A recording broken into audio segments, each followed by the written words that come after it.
হেই, চলো আজকে গুরুত্বপূর্ণ একটি বিষয় আলোচনা করি। সংস্কৃতি। আমরা যা করি তাই আমাদের সংস্কৃতি।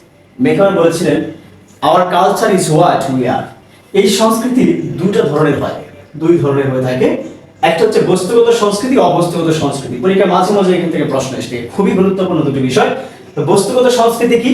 বস্তুগত সংস্কৃতি হচ্ছে মানুষ জীবন যাপনের জন্য দৃশ্যমান ও স্পর্শযোগ্য যা কিছু তৈরি ও ব্যবহার করে তাই হচ্ছে বস্তুগত সংস্কৃতি। আমরা এটাকে ম্যাটেরিয়াল নাউনের সাথে তুলনা করতে পারি। তোমরা নিশ্চয়ই নাউন করেছো।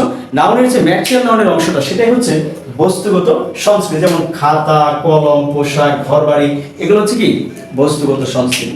তাহলে অবস্তুগত সংস্কৃতি কি? অবস্তুগত সংস্কৃতি ইংরেজিতে আমরা বলি নন ম্যাটেরিয়াল কালচার।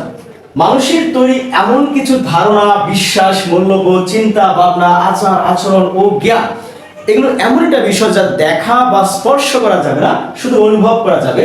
আমরা নাউনের সাথে তুলনা করতে পারি অ্যাবস্ট্রাক্ট নাউন। তোমরা নিশ্চয়ই নাউন অ্যাবস্ট্রাক্ট নাউন পড়েছো। নাউন কি?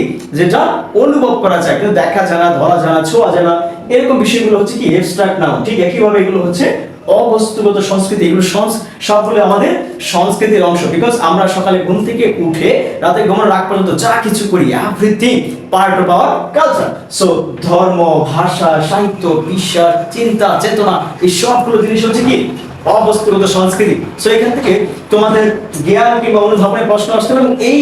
এই অবস্তুগত সংস্কৃতি বেস করে উদ্দীপক থাকতে পারে, কিংবা বস্তুগত সংস্কৃতি বা বেস করে একটা উদ্দীপক থাকতে পারে, এবং সেখান থেকে তোমার সৃজনশীল প্রশ্ন আসতে পারে। তো আশা করি তোমরা নিশ্চয়ই সংস্কৃতি কি এবং বস্তুগত অবস্তুগত সংস্কৃতি কি বুঝতে পেরেছো।